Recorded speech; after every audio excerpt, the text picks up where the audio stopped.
cara, né? Mas não achei, então vai assim mesmo. Então, beleza, pessoal. Aula 12, Química Ambiental e Radioatividade. Aqui, o que eu fiz? A parte de radioatividade é mais fácil até encontrar, por exemplo, na internet, uma página com tudo bonitinho. Química ambiental é tudo muito espalhado. Então, aqui na parte da química ambiental, eu fiz até uns resuminhos, assim, tem bastante texto para vocês estudarem, mas a parte de radioatividade eu vou focar mais nos raciocínios, nas explicações. Vocês vão ver que os slides não tem tanta coisa, é mais para vocês entenderem a lógica do negócio, tirarem dúvidas agora, mas dá para pesquisar também, tem muita coisa nos sites, mas se vocês tiverem dúvida em alguma coisa, não tiverem conseguindo fazer os exercícios da parte de radioatividade, aí vocês falam comigo. Ah, e lembrando também desse negócio de dúvidas, é que agora eu sou igual Bombril, né? Agora tem 1000 utilidades, agora eu sou um monitor de física também. Então, se tiver alguma dificuldade de física, pode me chamar lá, não precisa chamar no horário certinho da monitoria. O horário da monitoria vai ser o seguinte, eu falo, nossa, deu horário, deixa eu ver se eu esqueci de responder alguém. Aí eu vou lá e respondo todo mundo. Mas se eu tiver de boa, que a maioria das vezes eu vou estar, manda mensagem lá qualquer hora, qualquer dia que eu respondo. Tem vezes que meus alunos mandou mensagem meia-noite, assim, tipo, nossa, foi mal pela hora. Aí eu respondo 2 horas da manhã, de boa. E eu respondo a dúvida, assim. Então não precisa se preocupar com o horário, não precisa ter vergonha, não. Pode mandar mensagem lá no WhatsApp, vocês têm eu lá no grupo. Aí vocês pegam o número lá. Beleza? Então, dúvida de física pode chamar, se tiver dúvida de química pode chamar também. Agora eu sou 1001 utilidades. Aula de química, aula de física. Se tiver dúvida de culinária também, quiser saber o que passa para limpar tal mancha, eles são loucos para perguntar isso para químico, né?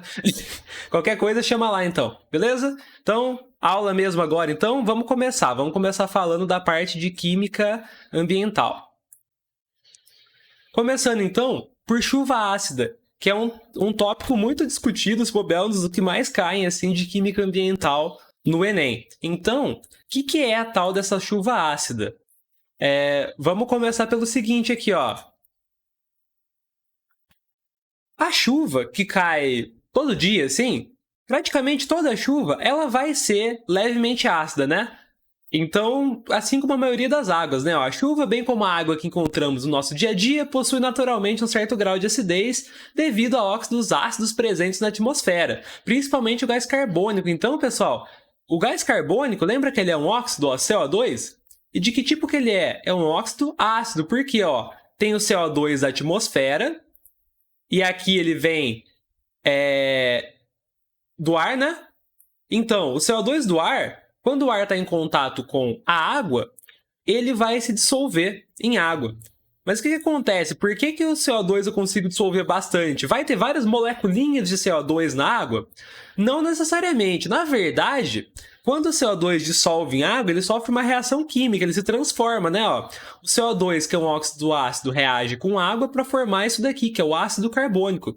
E esse ácido se decompõe, ó, ele se decompõe em bicarbonato, e o íon H+, aqui, tá vendo? Ele dissocia, então você praticamente não vai encontrar isso, você vai encontrar esses íons aqui, tá vendo? O bicarbonato e o carbonato. Então isso que acontece quando a gente borbulha CO2 na água, né? Por isso que o refrigerante também fica azedinho. Não tem só CO2, mas a própria água com gás, né? Água com gás é basicamente só água e CO2. Você sente o negócio azedinho, né? Então é porque o CO2 ele abaixa o pH da água. Mas além do CO2, se eu tiver mais óxidos da atmosfera que reagem com a água para formar um ácido, eu vou ter uma chuva muito ácida. E esse muito ácido pode ser ao ponto de prejudicar os organismos vivos. Beleza? Então, a ação humana ela pode provocar chuvas com um grau de acidez muito elevado. Então, o que significa? Ó, lembra do pH? Qual que é a relação do pH com acidez? Muita acidez significa um pH muito baixo. Então, isso vai trazer diversos prejuízos. Vamos dar uma olhada no que isso pode resultar. Agora que eu vi que as imagens não estão com nada de animação, o resto tá tudo com animação. Beleza, eu vou passando aqui para ficar o slide inteiro, fica mais fácil. Tá, então, ó, o seguinte, o principal fator que vai gerar esses óxidos na atmosfera que resultam na chuva ácida vão ser a queima de combustíveis fósseis. Então, quando eu tenho a queima de combustíveis fósseis, né, eu vou gerar uma grande quantidade de gases poluentes. E alguns desses gases poluentes são esses óxidos aí que eu estou mencionando, que gera chuva ácida. O que acontece então? Ó? Vamos ver essa segunda frase. Na combustão, temos o combustível reagindo com oxigênio para formar majoritariamente CO2 e água. Isso daqui acontece em qualquer reação de combustão, tirando a reação de combustão do hidrogênio, né? Que o hidrogênio vai resultar somente em água, não tem o CO2, né? Mas qualquer combustível que tem carbono e hidrogênio, o que é praticamente todos os combustíveis, vai gerar CO2 e água. Só que o que acontece? Os combustíveis não têm somente carbono e hidrogênio na sua composição. Aqui ó, é um exemplo de uma estrutura super complicada. O que é isso daqui? É uma parte de uma estrutura de um carvão. Os carvões eles não têm a mesma estrutura, mas a estrutura é um negócio similar a isso daqui. Ó. Tem vários compostos aqui bem grandes, tá vendo? Um monte de anel com carbono, mas não tem só carbono nessas moléculas. Tenho também, ó, por exemplo, enxofre e nitrogênio. Quando eu tenho um combustível que tem lá na sua composição enxofre e nitrogênio, na hora que eu queimar isso daí, né, o que vai acontecer? Na queima, na combustão, eu vou ter a reação desse combustível com o O2. Então, na hora que o enxofre e o nitrogênio desses combustíveis reagem com o O2, o que acontece? Na combustão, a molécula quebra, né, sofre toda aquela reação, e aqui o nitrogênio dela vai formar NO2. E o enxofre dela vai formar SO2, ou SO3. Então, esses óxidos aqui que são formados na combustão desses combustíveis contendo enxofre e nitrogênio vão gerar chuva ácida. Aqui também o que pode acontecer é outra reaçãozinha. Ó. O SO2 que eu formo na combustão, ele reage com o oxigênio da atmosfera para formar o SO3. Então, os principais aqui ó, vão ser o SO3 e o NO2. Vamos ver por que esse negócio gera chuva ácida. Formei os óxidos. E aí?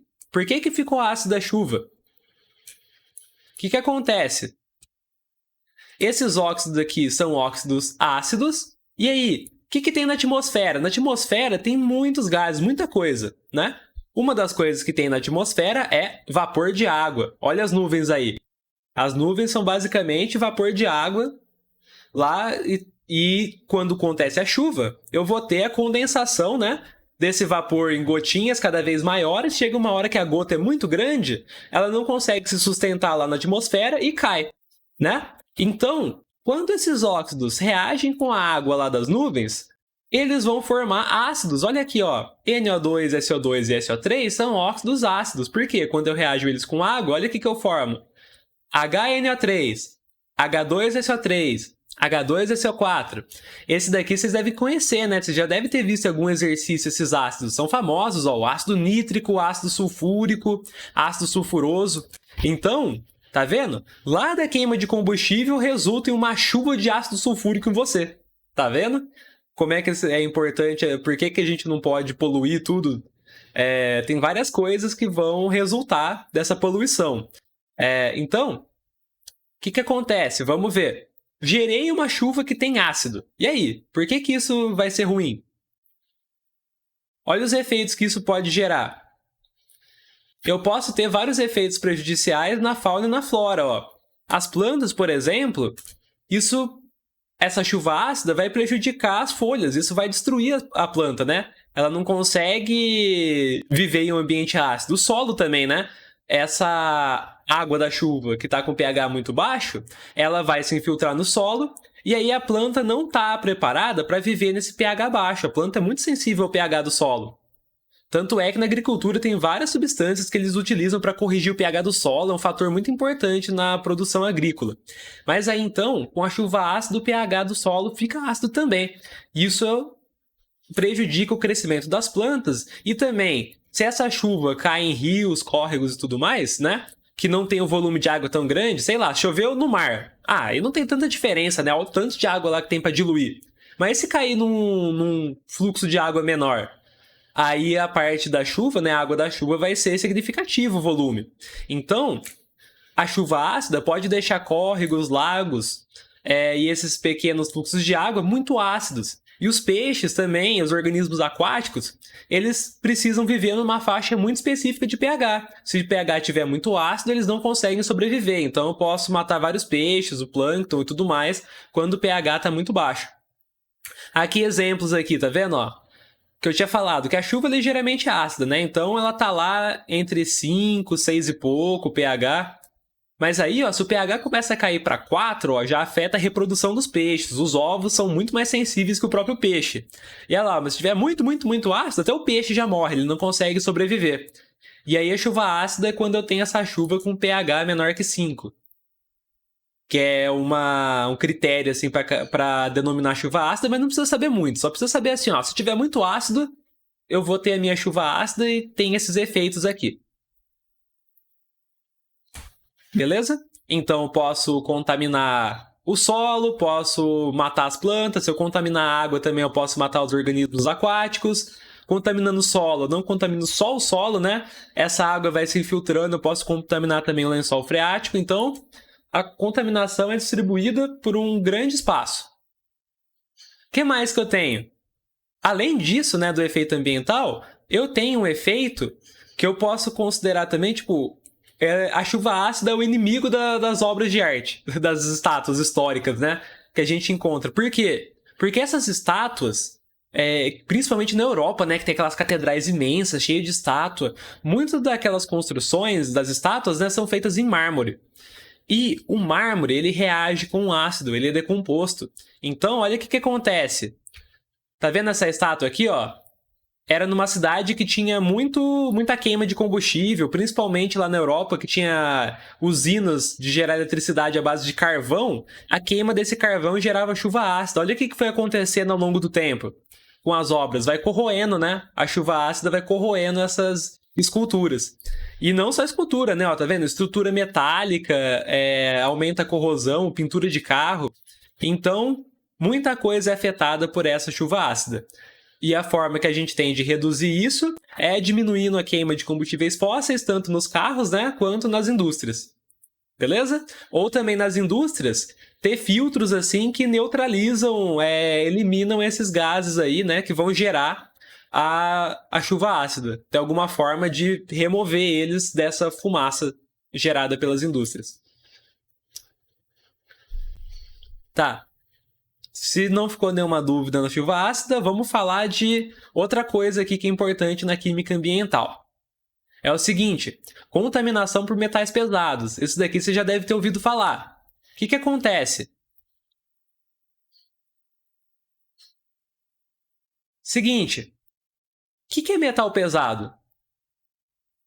Intuitivamente a gente pensa no metal que a gente segura, é difícil segurar, né? Muito pesado. Tem um pouco a ver com isso, né? Por quê? Os metais pesados a gente utiliza normalmente para nomear metais com elevada densidade e número atômico. E aí, esses metais aí e os compostos derivados apresentam elevada toxicidade. Então, sempre quando a gente fala metal pesado, a gente já associa essa elevada toxicidade. Beleza? O metal em si, sei lá, imagina, tipo, chumbo é um metal pesado. Você fala, nossa, vou pegar um pedaço de chumbo na mão, morri. Não, não é assim também. Por quê? O que é o mais perigoso? Não é um metal na forma metálica, assim, uma barra desse metal. O mais perigoso são os compostos derivados, né? Então, ó, o perigoso desses metais pesados são os cátions, né? Ó, a forma metálica em si não é a grande preocupação. Os metais pesados formam cátions, os quais podem se solubilizar em água. Lembra? Que os metais têm a tendência a formar cátion, e aí eu formo compostos iônicos, né, e tudo mais, e esses íons eles podem estar lá em solução. E aí é muito mais fácil da gente se contaminar, porque esses íons vão entrar na nossa corrente sanguínea, no nosso corpo, eles podem ser transportados a longas distâncias, né, pelos fluxos de água. Então, por isso que é muito perigoso não o metal em si, mas os compostos iônicos derivados desse metal. Aqui, por exemplo, outra coisa também, sem ser os compostos iônicos. Isso daqui eu já cheguei a mencionar em uma aula lá, que é um negócio mais complicadinho. São os compostos organometálicos. Entender a ligação disso daqui é um negócio complicado, porque olha aqui, ó. Isso daqui é um composto que tem carbono ligado a metal, fazendo ligação covalente. Complicado, né? Mas vamos esquecer a ligação desse composto, mas também lembrar que é um composto que tem aqui na sua composição um metal pesado. E isso daqui vai ser muito prejudicial para os organismos vivos, e a gente vai ver por quê que o metal pesado é tão tóxico. Aqui, ó, eu botei esse daqui como exemplo, porque era um composto que era aqui chamado de etil, assim, era um composto que melhorava propriedades da gasolina. Só que esse negócio, né, quando era queimado, liberava mercúrio. Então, agora é proibido de utilizar assim, foram descobertos novos compostos para substituir isso daí. Então, a gasolina anteriormente continha alto teor de chumbo, que tornava a combustão, né, os vapores os gases que a gente gerava, muito tóxicos. Então, ó, tem o chumbo metálico, né? É de boa, relativamente de boa. O que é o perigoso? Quando ele forma o chumbo 2. Como é que eu formo esses cátions metálicos, né? Como é que eles surgem desse metal? Por exemplo, se eu vou reagir o metal com ácido, ele vai liberar cátions. Se o metal oxidar, ele vai formar um óxido, né? Que é um composto iônico e tem o metal na forma de cátion. Ou sais, né? Se esse metal forma um sal com ele, o metal naquele sal ele está na forma de um cátion. Então é daí que vão surgir os metais pesados na sua forma perigosa. Aqui, ó. Então, por que é perigoso? Nos seres vivos, a gente tem um conjunto de reações químicas acontecendo que a gente chama de metabolismo, beleza? E essas reações aqui, ó, são reações que a gente necessita para viver. Sem o nosso metabolismo, se o metabolismo para de funcionar, a gente morre, né?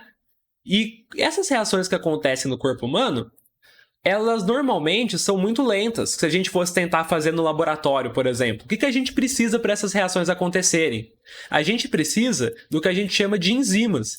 As enzimas, então, elas são proteínas que atuam como catalisadores. Lembra dos catalisadores que a gente mencionou lá na aula de cinética química, de equilíbrio químico? Eles aceleram as velocidades das reações, né? E as proteínas são como se fossem catalisadores naturais. Essas proteínas que catalisam as reações e proteínas que atuam como catalisador a gente chama de enzimas. Tá. As enzimas, tem algumas que funcionam normalmente, né, por si só que tem algumas enzimas que para elas exercerem atividade, elas precisam ter lá na sua estrutura, elas precisam estar interagindo com um cátion metálico. Aqui, por exemplo, essa enzima aqui precisa interagir com o K+, beleza? O que acontece? Alguns metais pesados, quando eles formam os cátions dos metais pesados vão ter raio muito similar a esses daqui, ó, que são importantes para as enzimas. Aí pode acontecer do metal pesado substituir o metal que a enzima precisa para funcionar. E aí, muitas vezes, esse metal pesado ele não sai de lá. Ele fica preso lá na enzima. E aí, o que acontece? Quando ele está lá, ele está impedindo a enzima de funcionar e ele não deixa o metal que a enzima precisa voltar. Então, ele praticamente inativou a enzima. Ou também ele pode interagir com outras partes da enzima. Tem várias outras possibilidades, mas o que acontece é que a interação do metal pesado com as enzimas vão inativar elas. E aí a gente vai morrer porque muitas reações importantes que a gente precisa vão deixar de acontecer. Beleza? Então, resumindo aqui, ó, os metais pesados provocam a inativação de enzimas importantes para o metabolismo dos seres vivos, e isso ocorre através de interações entre o metal pesado e a proteína. Aqui que eu tinha mencionado, né? Exemplo, metal pesado trocando lá, entrando no lugar desse outro cátion. Isso acontece porque muitas vezes o tamanho, lá, a carga do metal pesado é muito parecida com a de átomos importantes no nosso corpo. Aí o metal pesado meio que engana a gente, né? Ele consegue entrar no nosso organismo. Tá. Tem outra coisa importante desse negócio de metais pesados, que é o que a gente chama de efeito cumulativo. Por quê? Primeira coisa, considerando um organismo só. Nesse um organismo só, por exemplo, num peixinho aqui, os metais pesados eles não são eliminados facilmente pelo organismo. Então, o que acontece? Se a gente for, ao longo do tempo, ingerindo metais pesados, eles vão se acumulando no nosso corpo. Cada vez vai ter uma concentração maior de metal pesado no corpo. E isso a gente chama de bioacumulação. Ah lá, ó, tá vendo? Ó? O peixe está numa água contaminada. Se for um peixe novo, ele vai ter pouco mercúrio no organismo.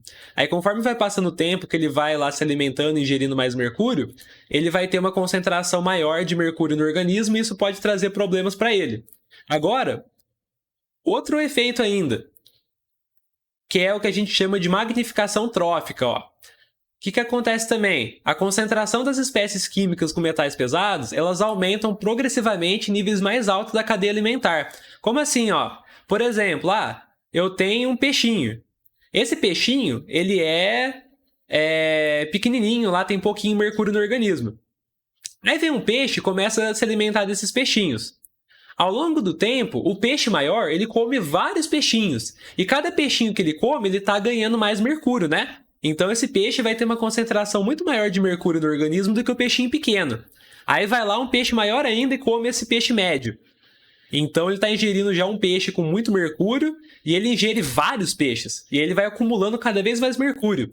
Então, por exemplo, o ser humano, na hora que vai comer o peixe, ele vai ingerir um negócio que tem uma elevadíssima quantidade de mercúrio, porque esse peixe que ele comeu já se alimentou de vários outros organismos que tinham absorvido mercúrio. Então, conforme a gente vai passando lá para um predador acima, lá na cadeia alimentar, a gente vai encontrando concentrações de metais pesados maiores.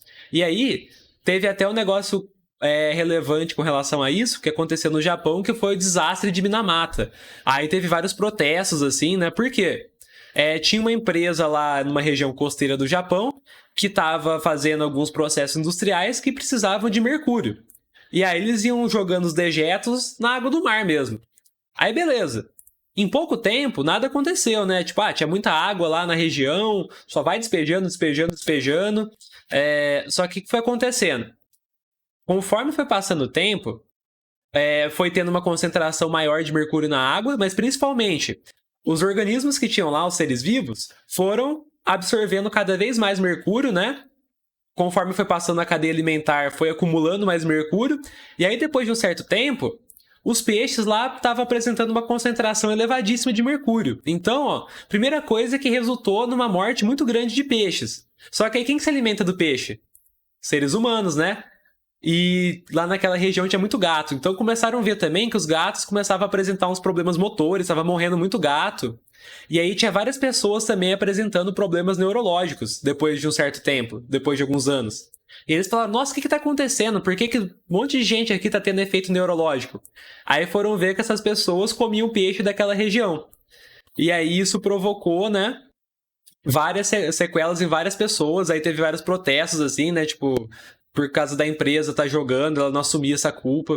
Então isso foi um desastre ambiental causado pelo efeito cumulativo de mercúrio nos organismos, né, daquela região. E as pessoas se alimentaram do peixe, né? E aí teve esses problemas, essas complicações de saúde. Tá. Se fez sentido esse negócio aí, se alguém tem alguma dúvida pode perguntar, senão a gente vai ver a contaminação por agrotóxicos, que também tem um raciocínio parecido, porque os agrotóxicos eles também vão se acumulando no nosso organismo, é difícil de eliminar. Então, o que acontece? Quando eu vou lá e coloco agrotóxico na planta, pode acontecer de quando chove essa chuva arrastar meu agrotóxico. Ou também tem gente que vai querer reaproveitar a embalagem do agrotóxico e tudo mais, lava, né? E na hora que lava também, na hora que eu descarto essa água, ela vai estar contaminada com esses agrotóxicos. Então, né, como eu tinha comentado, os agrotóxicos eles também têm o potencial de se acumular nos tecidos dos seres vivos. Então, conforme vai passando o tempo, você vai tendo mais problemas de saúde com relação a isso. E aí, sei lá, você contaminou os peixes, aí você comeu vários peixes. Então, aí você vai ingerindo uma quantidade grande de mercúrio, né, quando isso acontece. Aí uma coisa com relação aos agrotóxicos, aonde que eles vão ficar acumulados no nosso organismo? Olha aqui, aqui o exemplo de uma molécula de agrotóxico. Geralmente, essas moléculas de agrotóxico, elas são moléculas com baixa polaridade, né? Elas são praticamente apolares e elas têm bastante elétrons. Lembra, então, que elas vão interagir principalmente por aquelas forças de London? Então, elas vão interagir bem com moléculas apolares. Que molécula que é apolar que a gente tem no nosso organismo? A gordura. Então, essas moléculas aí dos agrotóxicos, elas vão se acumular nos tecidos adiposos, né? Na gordura do peixe, por exemplo. E elas vão ficar lá e vai ser difícil o organismo conseguir eliminar, beleza? Aí é só lembrar daquele negócio, que moléculas com polaridade semelhante vão dissolver outras moléculas com polaridade semelhante. Então, os agrotóxicos vão ficar dissolvidos lá na gordura dos organismos. Tá, mas também eles não são completamente apolares, por isso que um pouquinho do agrotóxico consegue ser dissolvido na água e aí ela arrasta essa contaminação. além de dissolver, ela consegue arrastar mesmo, né? Um efeito mecânico de empurrar aquelas gotículas do óleo lá do meu agrotóxico. Certo? Então, por isso também que é complicado você aplicar agrotóxico de maneira inadequada, não saber qual agrotóxico você está aplicando, lavar. Por isso tem toda essa orientação, porque é muito prejudicial a contaminação por agrotóxico, principalmente por esse efeito cumulativo. Aqui, ó, os efeitos de agrotóxicos, então. O que pode fazer um solo quando... O que acontece quando eu tenho uma contaminação muito grande no meu solo? O solo, né, ele é capaz de reter grande quantidade de agrotóxicos. Os agrotóxicos também ficam absorvidos lá, grudados nos componentes do solo. E aí, eles vão, com o tempo, reduzir a fertilidade do solo. Em primeiro momento, não, né? Imagina se o agrotóxico matasse as plantas também. Aí nem ia fazer sentido usar. Eles utilizam para tentar matar as pragas, né? Os insetos que atacam as plantas, algum fungo e tudo mais. Mas aí, se tiver uma concentração muito alta desse agrotóxico, além de matar os insetos, matam as plantas também. E aí, eu também diminuo a biodiversidade do solo, né? Eu vou matando os organismos que estão no solo, pode aumentar a acidez do meu solo, então várias coisas que vão prejudicar os organismos daquela região se for feito um uso indiscriminado ao longo de um tempo grande. Tá. Aí, nos casos mais graves de contaminação, eu vou também afetar rios, lagos, córregos, né? Porque eu posso ter uma quantidade muito grande que foi arrastada pela chuva. E aí, quando eu arrasto isso pela chuva, eu vou gerar morte também de organismos aquáticos e eu posso contaminar o lençol freático.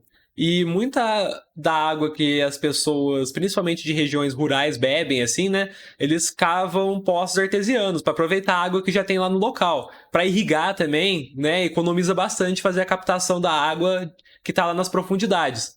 E aí essa água vai estar contaminada com agrotóxico. Então vai trazer também prejuízo para as pessoas que vão ingerir essa água. Tá. Aí, aqui um exemplo, né, de uma coisa que é muito complicada com relação ao agrotóxico. Aqui, ó, tá vendo? Efeitos agrotóxicos sobre as abelhas. Os agrotóxicos, eles são feitos para matar lá uma praga específica. Só que, por exemplo, se ele é feito para matar um inseto, ele acaba matando outros também. Então, por exemplo, se eu apliquei agrotóxico, eu posso matar as abelhas que estão lá na minha plantação e elas são muito importantes para a polinização, né? Então, os agrotóxicos, eles trazem grande prejuízo para as populações de abelhas, porque eles vão matar os insetos lá, as pragas, e acabam matando também as abelhas, que são importantes para as plantas. Aqui, tá vendo? Isso daqui, esses agrotóxicos, o uso vem de muito tempo. Aqui tá vendo, tem até foto preto e branco do avião jogando e tudo mais. É um dos principais agrotóxicos que foi descoberto, um dos primeiros, é o que a gente chama de DDT, que era um inseticida poderoso. Só que esse inseticida pode acabar também contaminando o ambiente, e isso, como ele foi descoberto muito antes, né? Então teve tempo das pessoas verem os efeitos negativos, e aí esse daqui é um dos agrotóxicos proibidos na maioria dos países. Então, ó, quais são os efeitos negativos para as pessoas? Ó, intoxicação por agrotóxicos pode ocasionar tonturas, cólicas abdominais, náuseas, vômitos, dificuldades respiratórias, ó, várias coisas, se você ingerir uma quantidade grande dele.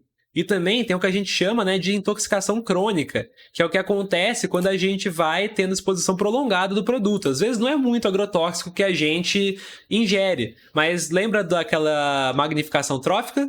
A gente vai comendo comida contaminada com agrotóxico, isso vai acumulando, acumulando, acumulando. Uma hora isso vai trazer problema pra gente, ó. Aqui isso pode gerar paralisia, lesão cerebral, tumor, beleza? Então tem várias coisas que o agrotóxico pode trazer de prejuízo para o nosso organismo. Certo?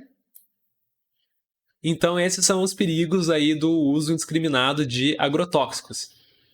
Se alguém tem alguma dúvida também pode perguntar, que agora a gente vai falar de outra questão que é importante na química ambiental, que vai ser a química atmosférica. Certo? Então, vamos falar agora então de química atmosférica. Primeira coisa que a gente vê lá desde o fundamental, né, de química atmosférica, que é a composição do ar. O nosso ar, às vezes a gente tem intuição, né, que a gente respira, né, tem o oxigênio, então só deve ter oxigênio no ar. Não. Na verdade, o oxigênio nem é o componente majoritário. Porque o ar atmosférico ele é constituído de oxigênio e nitrogênio principalmente, e o nitrogênio é a maioria do ar atmosférico. E aí, os demais gases que a gente encontra são componentes minoritários, estão lá em menor de 1% de proporção lá na composição do ar, só que eles também apresentam atividades muito relevantes. A gente vai ver mais para frente o que, por exemplo, o dióxido de carbono interfere lá na atmosfera, o que o vapor de água faz, tudo mais, né? Aqui, ó, então exemplo desses componentes minoritários. CO2, hidrogênio, metano, gases nobres, ozônio, vapor de água. Então, esses gases estão todos lá na atmosférica e não é só porque eles estão em pequena quantidade que eles não vão deixar de ser importantes. Mas os principais aqui, então, oxigênio e nitrogênio. Bom, aqui exemplo de componentes minoritários. Esses componentes minoritários, eles vão variar de acordo com a localidade e a altitude que a gente está, né? A composição da atmosfera varia bastante com a altitude. Praticamente vai manter aquela relação, né? De oxigênio e nitrogênio, os principais componentes, seguindo aquela proporção com nitrogênio a mais, né? Mas aí, a concentração dos componentes minoritários é muito afetada por onde eu estou na atmosfera com relação à altitude, né? Se eu estou muito alto ou muito próximo da superfície, ou também dependendo da localidade. Por exemplo, se eu estiver perto de uma fábrica que emite vários poluentes, a composição do ar vai ser diferente de um lugar no campo afastado dessas fontes que emitem poluição. Beleza? Então isso afeta a composição local da atmosfera.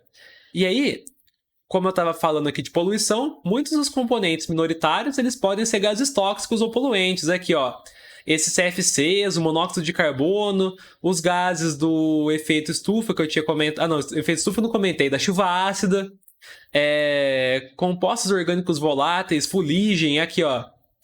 Essas coisas, então, são componentes minoritários que estão lá no ar. Aqui eu necessariamente não coloquei só gás, né? Eu coloquei fuligem, vírus, bactérias, mas eles estão lá no ar. E eles podem trazer prejuízos para a gente. Aqui um exemplo, um negócio que a gente nunca pensa. Isso aqui pouca gente sabe.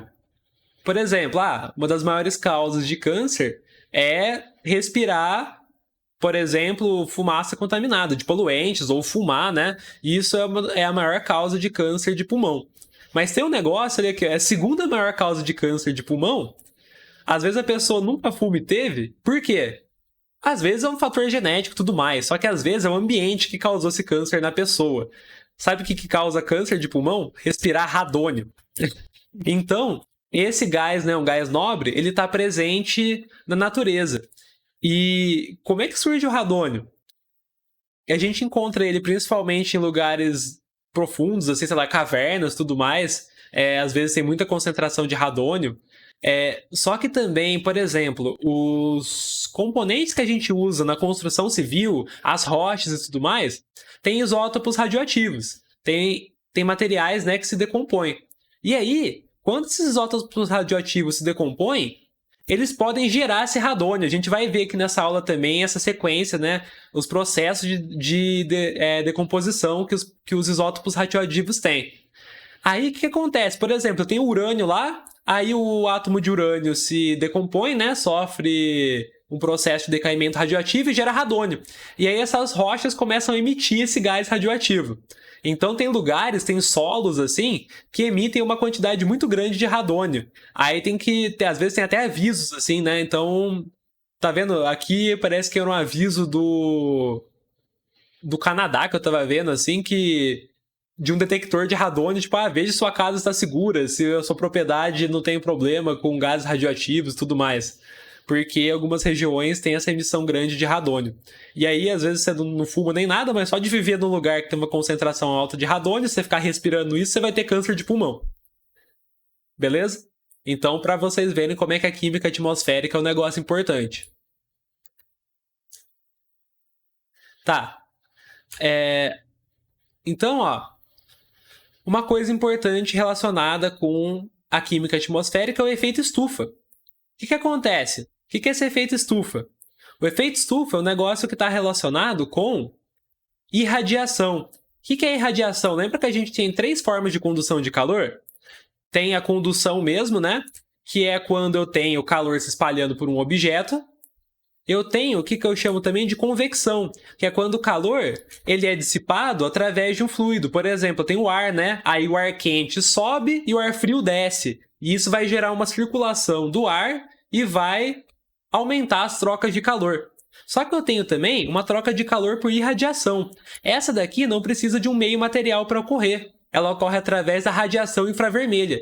Então, quando um objeto absorve radiação infravermelha, na maioria das vezes, né, as moléculas que compõem o objeto têm a capacidade de absorver essa radiação e aí o corpo vai esquentar quando ele absorve isso, beleza? Então, a radiação infravermelha tem essa capacidade de esquentar os objetos. Então, pensando na radiação solar, ela é composta por diversos comprimentos de onda, né, diversas cores, dentre eles a gente tem o infravermelho. Então, essa luz solar, o principal fator que vai fazer, praticamente o único, né, no caso do Sol, que vai ser responsável pelo aquecimento, vai ser o aquecimento por irradiação. Então, essa luz solar tem infravermelho, e esse infravermelho, quando bater aqui nos objetos, nas coisas que estão na crosta terrestre, isso vai esquentar, beleza? Então, se eu tivesse somente o Sol e a Terra, sem nada em volta, sem nenhuma atmosfera, o nosso planeta ia ser um negócio totalmente congelado. Por quê? Somente o calor que a crosta e os objetos que estão lá absorvem não é o suficiente. O que acontece? Os gases que estão na atmosfera vão absorver esse infravermelho que o Sol está emitindo. E aí, eles vão esquentar e eles também vão irradiar calor, né? Da mesma forma que eles absorvem, depois eles podem irradiar. E aí eles irradiam parte desse calor de volta para a Terra. Olha aqui, ó. O Sol tem a luz solar. Uma parte é refletida para o espaço, uma parte vem para a Terra. Só que aí, nesses processos aí de reflexão, ó, o tanto da luz vai ficando aqui, conforme essa luz vai passando pela atmosfera, esses gases, então, eles absorvem esse infravermelho, e aí isso vai esquentar, e depois esse calor, então, vai ser dissipado para a superfície e para os gases aqui mais próximos da crosta terrestre. Certo? Então, a luz solar, somente ela e a crosta terrestre não seriam suficientes para esquentar o planeta do jeito que ele precisa ser esquentado. Para ter a temperatura correta para a vida, a gente precisa também da atmosfera, que contribui para essa absorção de calor proveniente do Sol. Que gases que têm essa alta capacidade de absorver calor? Não são todos. Aqui, ó, são principalmente o CO2 e o CH4, que é o metano. Esses são os principais gases do efeito estufa, que têm alta capacidade de absorver radiação infravermelha, e aí isso vai ser transformado em calor. Isso, apesar de ser bom para o nosso planeta, também pode acontecer desses gases estarem presentes numa concentração muito elevada na atmosfera. E aí, acontece o que eu chamo de aquecimento global, né? Que é quando eu tenho uma concentração muito alta desses gases de efeito estufa, e aí a Terra vai esquentar demais, porque eu tenho muito gás absorvendo calor e vai ficar muito quente. E isso que a gente está tentando evitar hoje em dia. A geração excessiva desses gases do efeito estufa, para não ter um aquecimento muito grande na Terra. Porque, assim como eu tinha mencionado, né, do pH, que é uma coisa muito importante, tem que ter um pH muito específico para os seres vivos viverem, também tem que ter uma temperatura muito específica. E mudando poucos graus assim, eu já tenho vários seres vivos que não conseguem mais sobreviver. Principalmente no mar. Tá. Então, vamos falar um pouco mais aí desse efeito estufa. Quais são as principais fontes de emissão? Da onde que vêm esses gases? Bom, esses gases de efeito estufa que estão sendo adicionados à atmosfera, está aumentando, né, a concentração deles, eles vêm principalmente da queima de combustíveis fósseis, né? Na verdade, qualquer combustível gera CO2, mas aí eu vou explicar por que os combustíveis fósseis são o principal problema. Então, a queima de combustíveis nas indústrias e automóveis vai gerar esse CO2. Pecuária. Você fala, nossa, pecuária? Por quê? Olha o desenho aqui. Rapaziada. A vaca peida metano.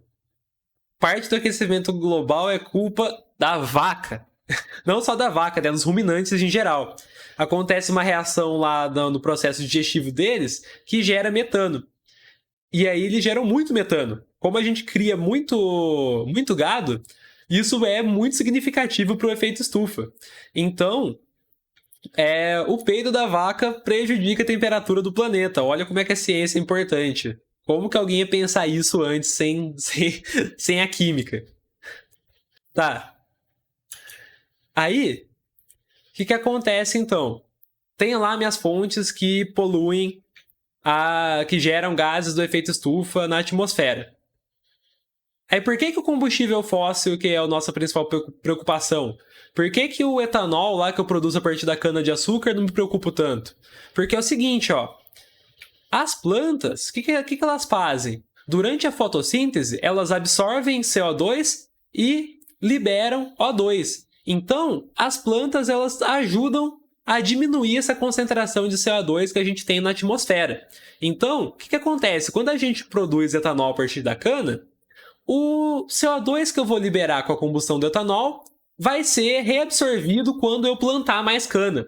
Então, no geral, eu tô jogando na atmosfera pouco CO2. Se eu fizer um balanço assim, né? Porque o CO2 que eu tô gerando com a queima do combustível, eu tô absorvendo de volta quando eu planto a minha cana de açúcar. Mas isso não acontece com os combustíveis fósseis, né? Eu jogo o CO2 lá, e aí, como é que eu recupero? Eu pego o CO2 e transformo de volta em petróleo? Não. Aí, por isso que os combustíveis fósseis são uma grande preocupação. E é daí, também, que surge esse negócio do desmatamento. Por quê? O desmatamento, ele contribui para o aumento do efeito estufa. Aí você fala, nossa, mas como que isso vai gerar CO2?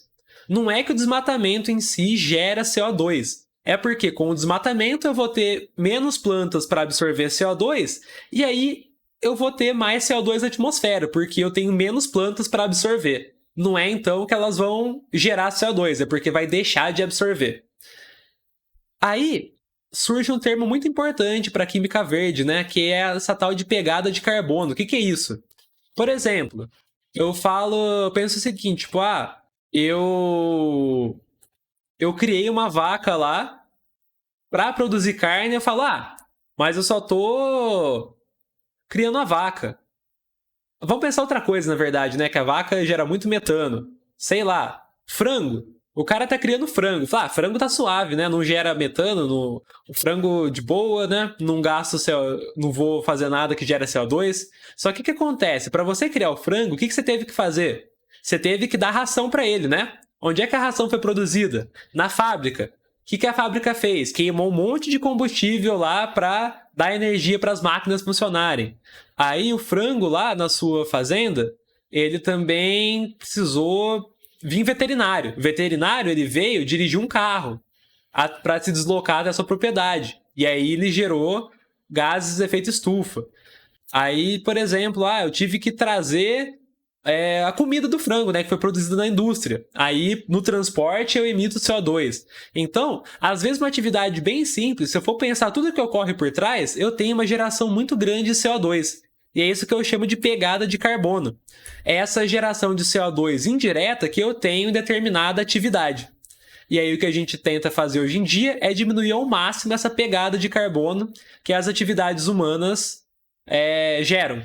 Beleza? Então a gente está tentando diminuir a geração de CO2 de forma direta ou indireta. Por exemplo, aqui se a gente planta mais árvores, então, a gente retira o CO2 em excesso que está na atmosfera e isso vai ser legal para o meio ambiente. Beleza? Tudo certo até aí, pessoal? Se tiver alguma dúvida, pode parar aí e perguntar. Que até agora ninguém comentou mais nada. Ainda mais que eu vi lá que a aula da professora bugou lá. Falei, nossa, quer ver que a minha deu bug também? Parou de funcionar, tô falando sozinho? Tá. Então, outra coisa de química atmosférica que é bastante relevante, o que a gente chama de smog. O que é esse negócio? Esse daqui é um termo que vem da língua inglesa, né? Que é a junção de smoke, que é fumaça, e fog, que é névoa. Então, é uma névoa assim que aparece nas cidades grandes, principalmente, né? Na verdade, é só nas cidades grandes. Por quê? Porque essa névoa, ela vem de gases tóxicos e poluentes emitidos por carros e indústrias. E aí esses poluentes, eles ficam concentrados em baixa altitude. E aí, quem está em baixa altitude? A gente não tá voando lá em cima tranquilão, né? A gente está aqui em contato com esses poluentes. Então, os poluentes gerados pelas indústrias vão ficar no ar que a gente respira e isso vai trazer diversos problemas respiratórios. Aí, o que a gente tem? A gente tem o que a gente chama de poluente primário e poluente secundário. O que seria um poluente primário? São os poluentes emitidos diretamente pelas fontes poluentes. Então, é a fumaça que o carro está gerando, a fumaça que a chaminé da indústria está produzindo. Só que esses poluentes que são produzidos pelo carro, pela indústria, quando eles vão para a atmosfera, eles podem sofrer novas reações químicas. Tem muita reação química acontecendo na atmosfera. Como assim? Na atmosfera, eu tenho os poluentes que foram gerados. O que mais que eu tenho? O2, N2, né? Principalmente o oxigênio, ele tem o potencial de fazer diversas reações químicas com esses compostos. E o que eu tenho que também potencializa muito essa ocorrência de novas reações químicas? Luz ultravioleta. Com a luz ultravioleta, as moléculas, ao absorverem, elas não vão ficar de boa, né? Igual se fosse infravermelho. A luz ultravioleta é uma luz de alta energia, então ela ocasiona a quebra das moléculas e produção de radicais. E aí esses radicais vão ter um monte de reação, beleza?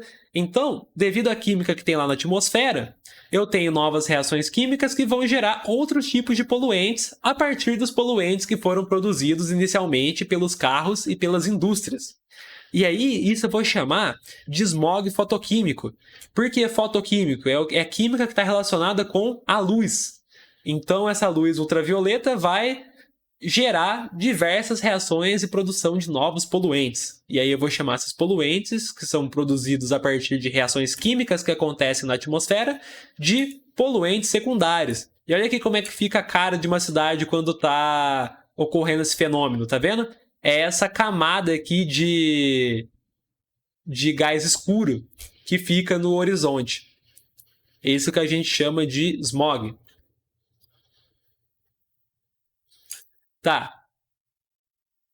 Outra coisa que você já deve ter ouvido falar, o famoso buraco na camada de ozônio. O que é esse negócio?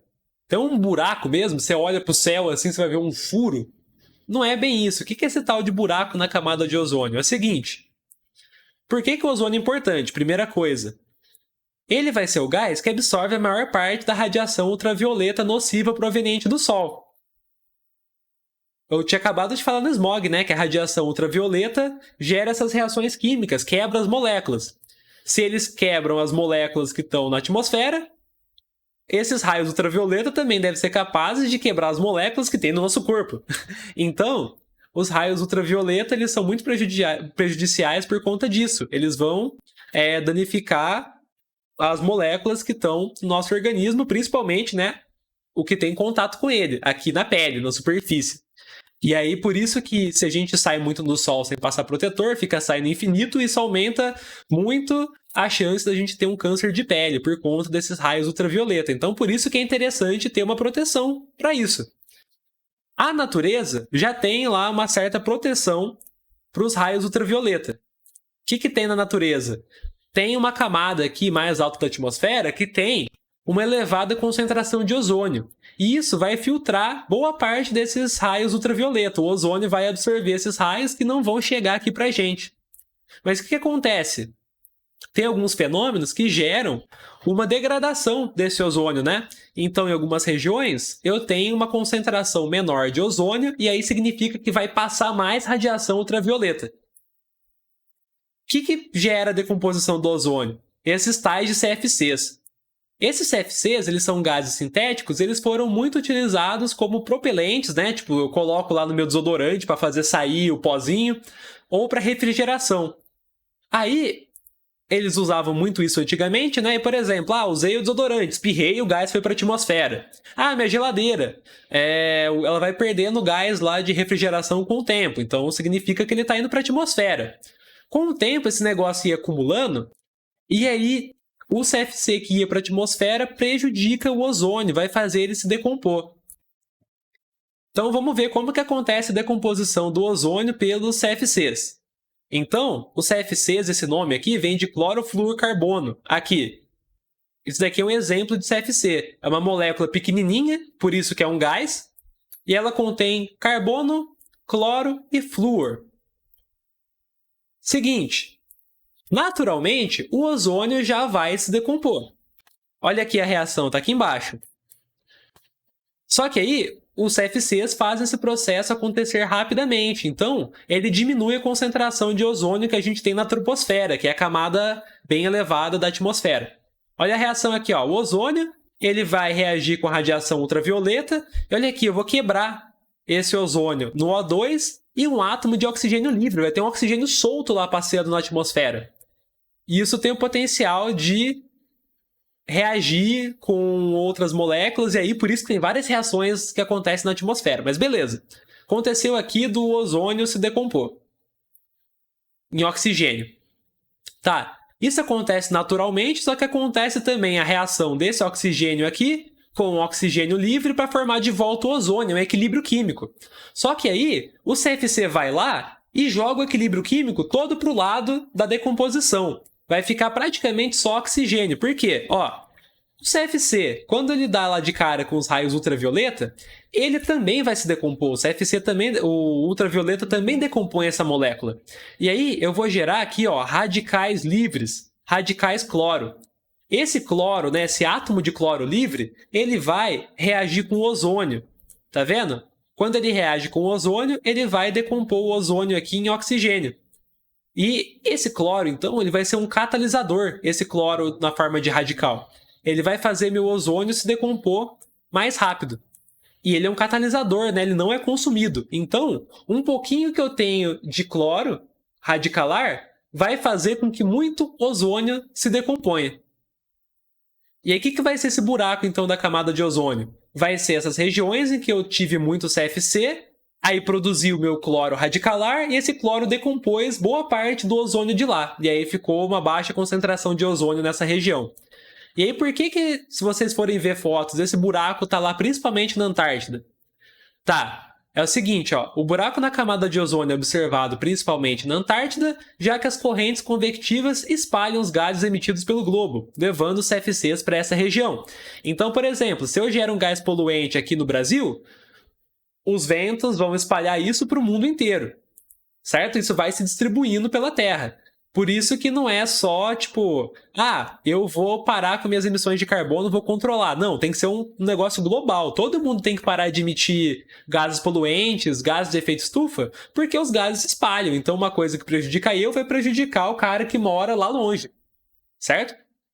Porque isso se espalha. Beleza. Produzi CFC, liberei, espalhou, foi parar lá na Antártida. E por que o maior prejuízo é lá?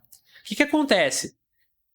Lembra que eu falei da convecção, que é aquela troca de calor que acontece quando tem o movimento dos gases? Gás quente sobe, gás frio desce? Vai ter o movimento dos gases na atmosfera, né? Circula as massas de ar. Só que quando chega no inverno lá na Antártida, eu vou ter pouca movimentação dos gases. Então, os CFCs vão se concentrar lá durante o inverno. E vão ficar lá, o ar lá vai ficar meio parado naquela região durante o inverno. Chegou o verão, o que acontece? Chegou o verão, eu tenho bastante incidência de raio solar. Lembrando que verão e inverno na Antártida não é brincadeira. Chega na hora do inverno, é praticamente escuro na maior parte do dia. E é muito frio. E aí, quando chega no verão, tem luz solar praticamente o dia inteiro. E aí, conforme vai chegando o verão, eu vou ter muita luz solar. E essa luz solar vai começar a decompor o CFC que ficou acumulado. E aí, por isso que vai ter um buracão lá na camada de ozônio, naquelas imagens lá, quando eu olho a imagem de concentração de ozônio na Antártida. Olha lá, Tá vendo aqui mostrando que é mais nessa região que a gente tem a diminuição da concentração de ozônio. Não que isso não seja importante para as outras regiões, isso afeta o mundo inteiro, é que é mais lá. Nos outros lugares é pouca diferença, praticamente não é tão relevante para a gente aqui o CFC, mas tipo, se isso for se incrementando com o tempo, né? Se for cada vez piorando esse efeito, vai chegar uma hora que isso vai ser prejudicial para a gente que está aqui nos trópicos, certo? Aí vai ter uma emissão muito grande de ultravioleta e nem protetor solar vai dar conta. Vai aumentar muitos casos de câncer de pele, por isso que foi proibido de utilizar esse tipo de gás para refrigeração e para os desodorantes e produtos de aerosol.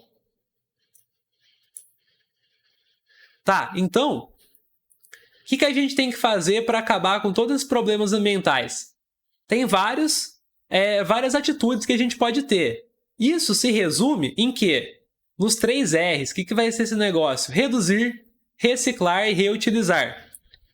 Às vezes a gente não pensa nisso, mas tem uma ordem de importância, assim. Dentro desses 3 R's aqui, dentro dessas 3 atitudes que a gente pode ter, tem atitudes que são mais relevantes e algumas que são menos relevantes, ó.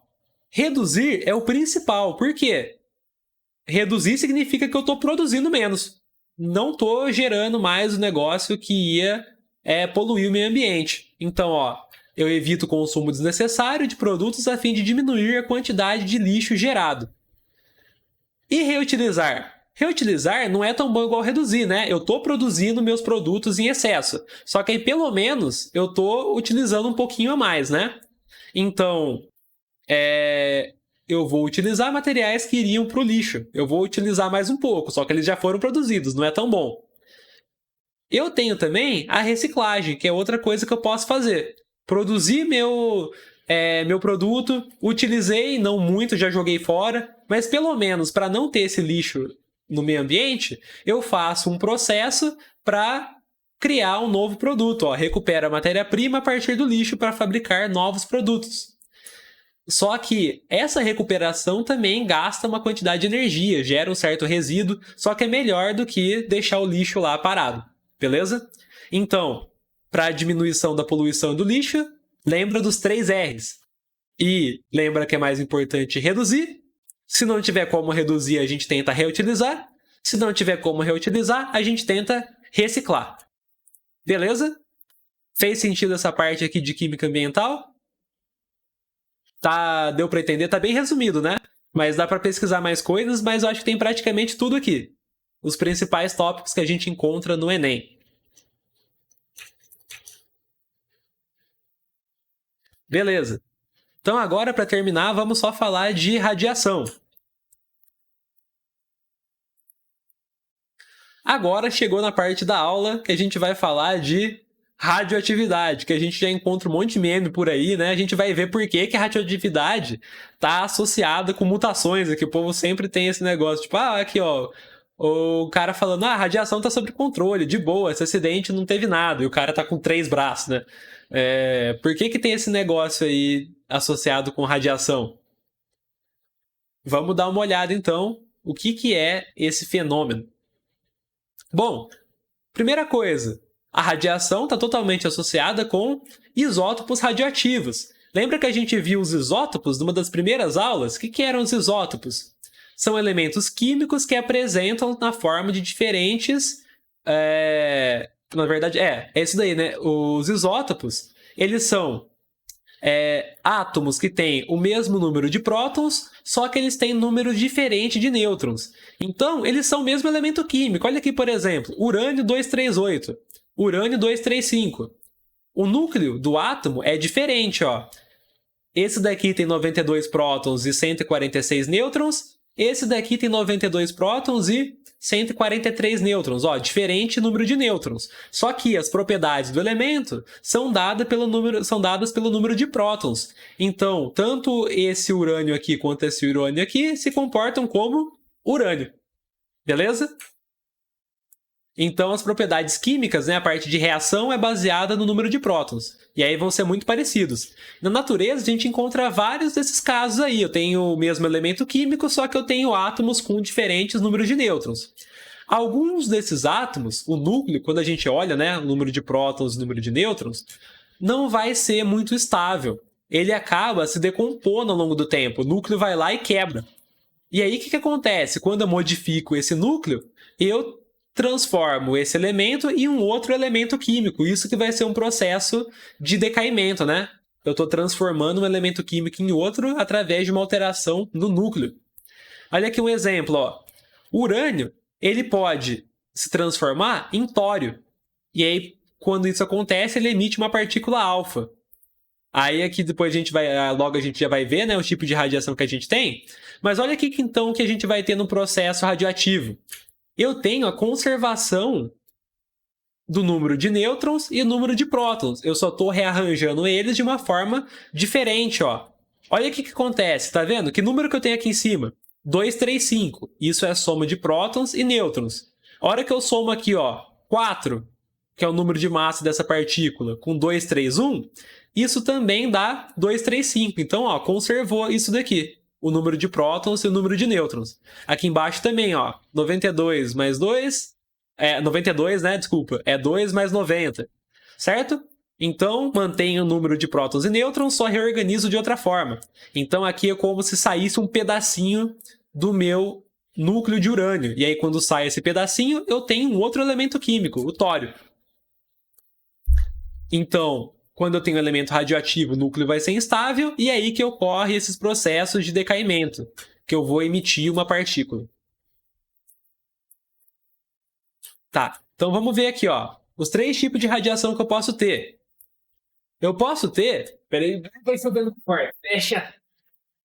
Ataque inesperado, Barçu. Voltei. Tá. Então, os 3 tipos de radiação que eu posso ter. Radiação alfa, beta e gama. Qual que é a diferença de cada uma? Bom, alfa foi o que eu dei um exemplo. São partículas que são constituídas de 2 prótons e 2 nêutrons. O que é a radiação beta? São elétrons. Então, ao sofrer esse decaimento radioativo, alguns átomos podem emitir elétrons. E radiação gama, o que vai ser? Vai ser uma partícula? Não vai. Ela vai ser uma radiação eletromagnética, vai ser somente luz. Só que uma luz com altíssima energia. Olha que exemplo, ó, dos tipos de radiação eletromagnética que a gente tem, ó.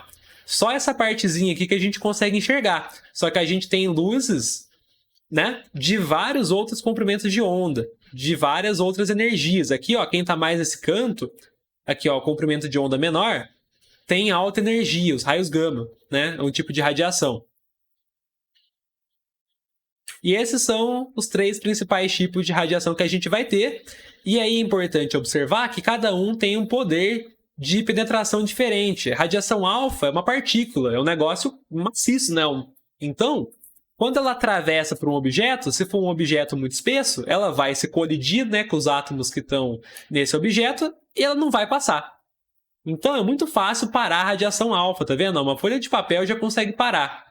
Mas ó, a radiação beta ela já consegue atravessar papel, precisa de uma coisa mais grossa para parar. E radiação gama, ela é somente radiação eletromagnética, então eu preciso de um material muito grosso para conseguir parar esse tipo de radiação através da absorção, né? Então são esses 3 tipos que eu tenho, e aí lembrando que eles têm capacidade de penetração e ionização diferentes, porque cada um tem uma certa energia. E aí essa ionização que eu falei, né? Essa radiação gama consegue penetrar mais, ela é mais ionizante. O que é esse tal de ionizante? Bom, ionizar significa produzir íons. Então, a radiação ionizante ela tem energia suficiente para remover elétrons das moléculas. Então, chega a radiação, ela dá de cara com um átomo, ela dá uma trombada com um átomo e nisso ela arranca um elétron do átomo. Imagina isso acontecendo com a molécula de DNA, por exemplo. Eu pego lá, arranco um elétron da molécula de DNA. A gente viu ao longo da química que quando a gente tem um cátion, ele se comporta totalmente de forma totalmente diferente do que o metal, por exemplo. Composto iônico, né? Composto iônico tem lá o NaCl. tem um Na+. O negócio fica lá dissolvido em água. É totalmente diferente do sódio metálico. Então, se eu tirar um elétron, eu mudo completamente o comportamento da minha molécula. E aí ela vai sofrer diversas reações químicas. Ó, por exemplo, o DNA. Chega a radiação aqui. Tem uma ligação aqui importante para a estrutura do DNA. Aí a radiação vem e arranca um elétron dessa parte aqui. E aí o que pode acontecer? Eu posso formar uma molécula toda distorcida. Eu posso quebrar a molécula do DNA. E o DNA é o que é responsável pela produção das substâncias do nosso corpo, né? Então eu vou começar a produzir tudo de maneira errada no meu organismo se eu danificar o meu DNA. E é daí que surgem as mutações. Se eu tenho um dano no meu DNA, meu organismo não vai saber qual que é a maneira certa de produzir alguma coisa, né? Vai estar uma instrução errada. E aí surgem os organismos distorcidos, assim, por causa desse dano que teve no DNA. Beleza? Então, por isso que radiação é perigosa, por causa da ionização que ela promove nas moléculas do nosso corpo, principalmente o DNA. Porque se estragou o DNA, todas as substâncias produzidas a partir desse DNA, né, que o corpo utiliza como referência, vai sair tudo errado. Certo?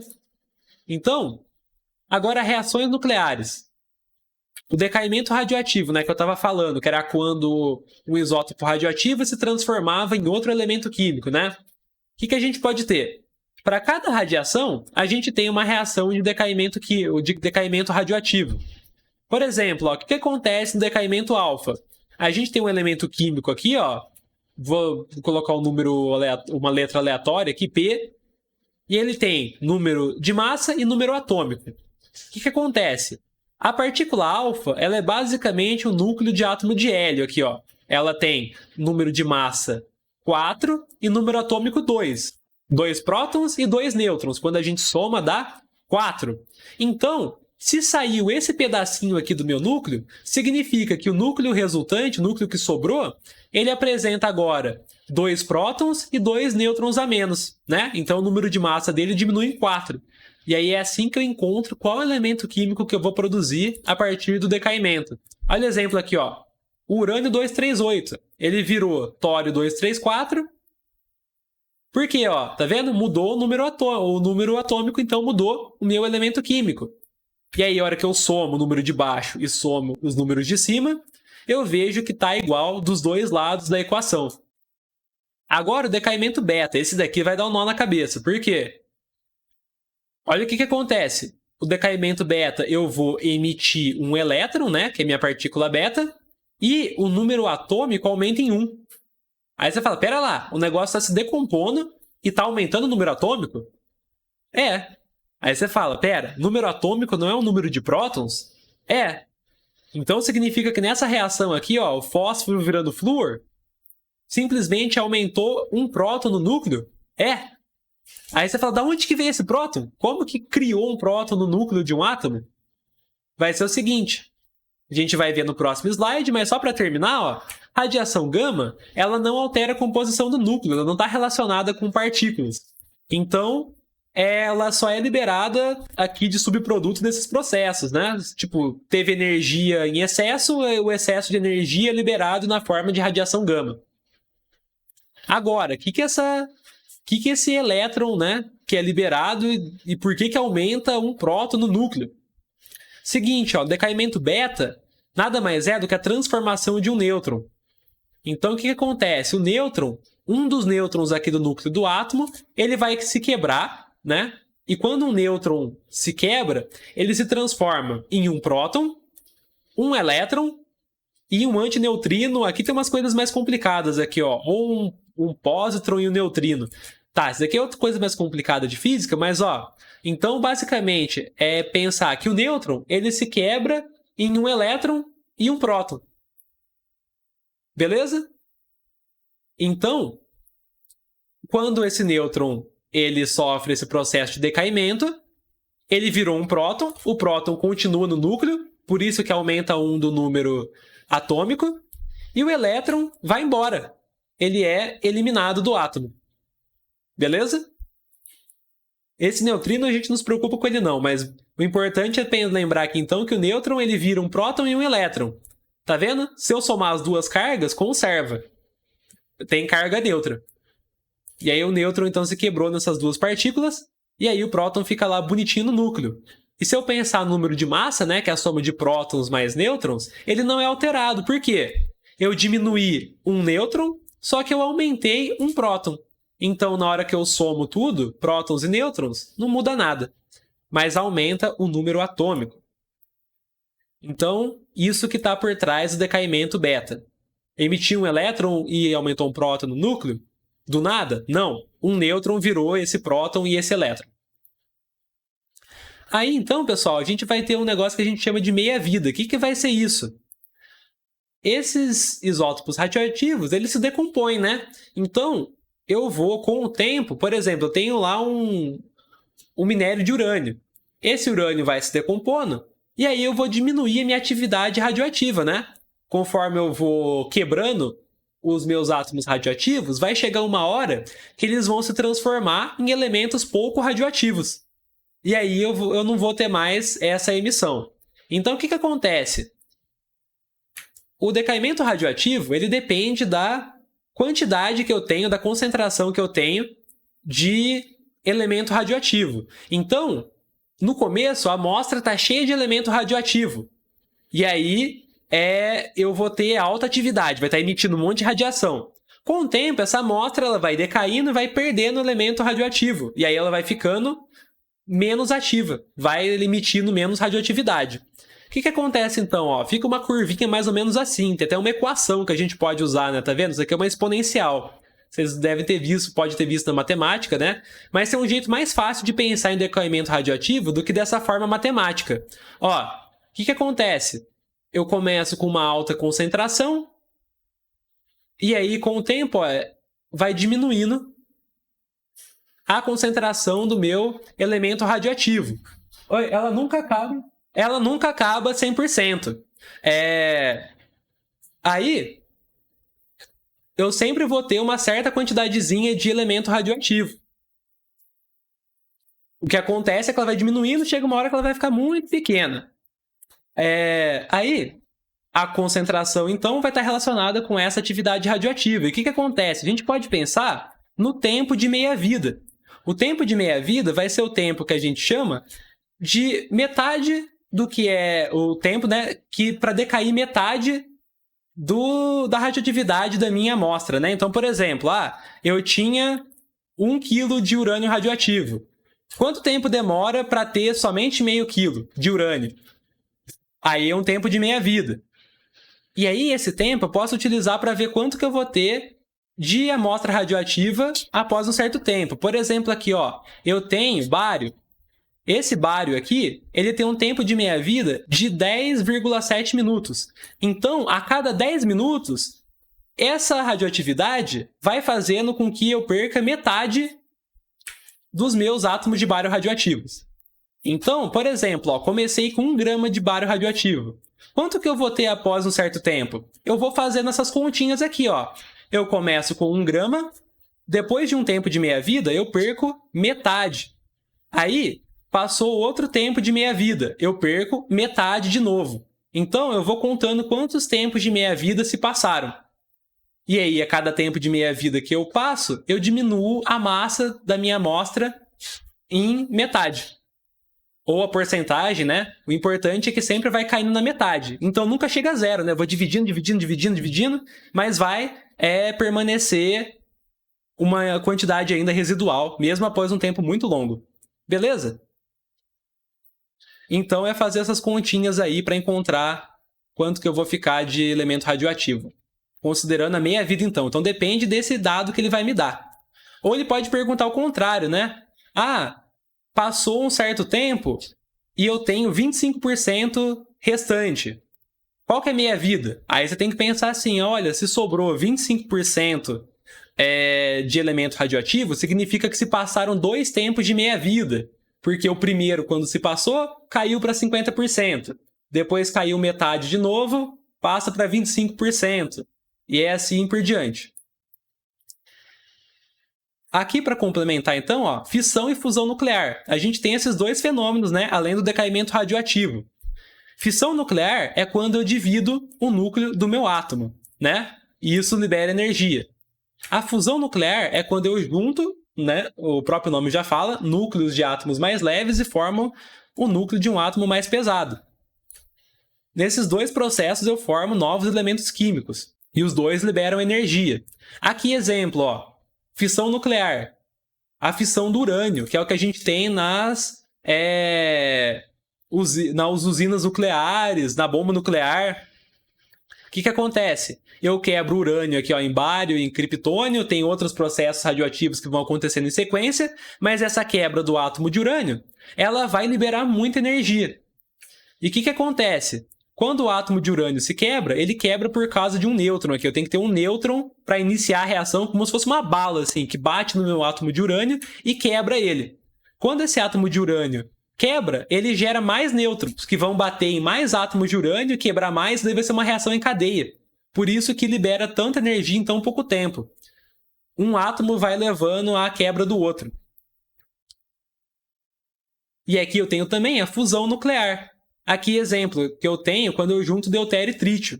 Isso eles estão tentando fazer hoje em dia, os reatores de fusão, porque a fusão nuclear libera muito mais energia do que a fissão. E aí eles estão tentando fazer isso daqui de uma forma estável, de uma forma que a gente consiga controlar esse processo.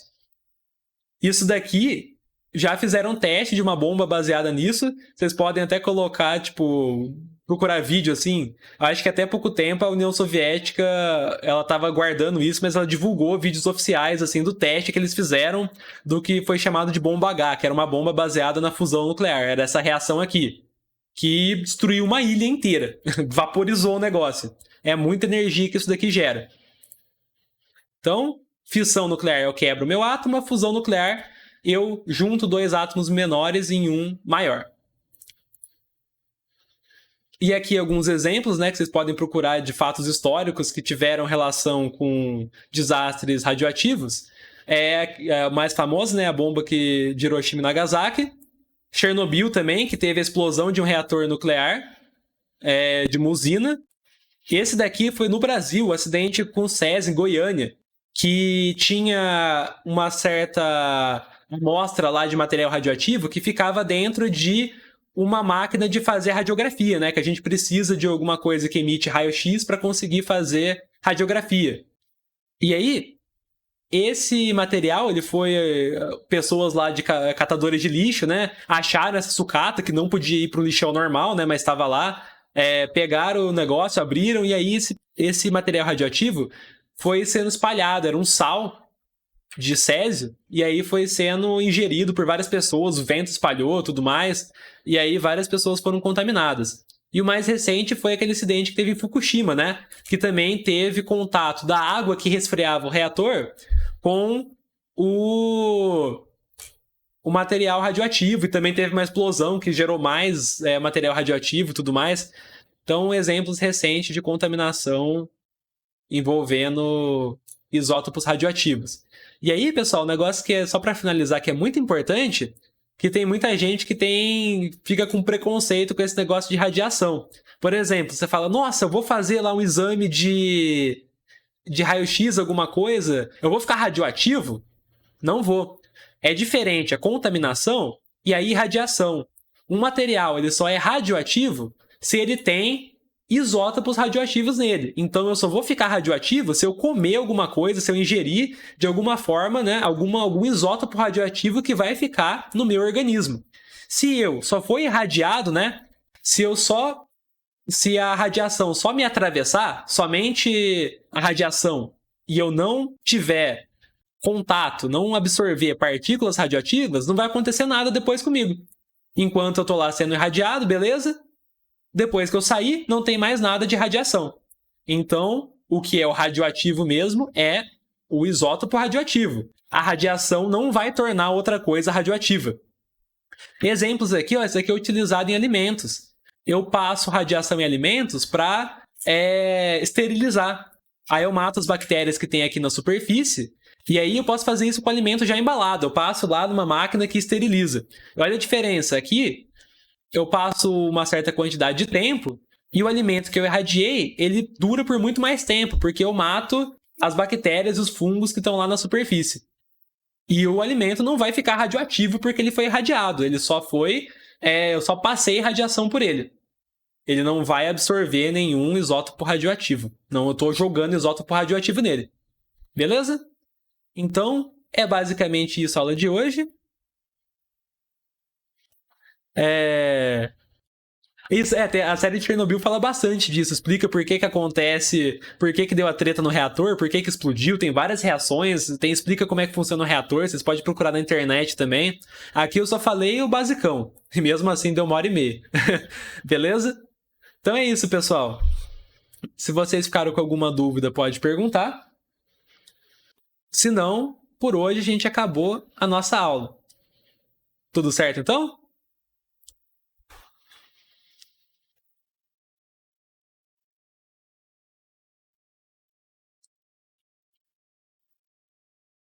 Bom, se tiver tudo certo, então, muito obrigado pela participação. Vou terminar a chamada e depois eu posto a aula no YouTube para todo mundo.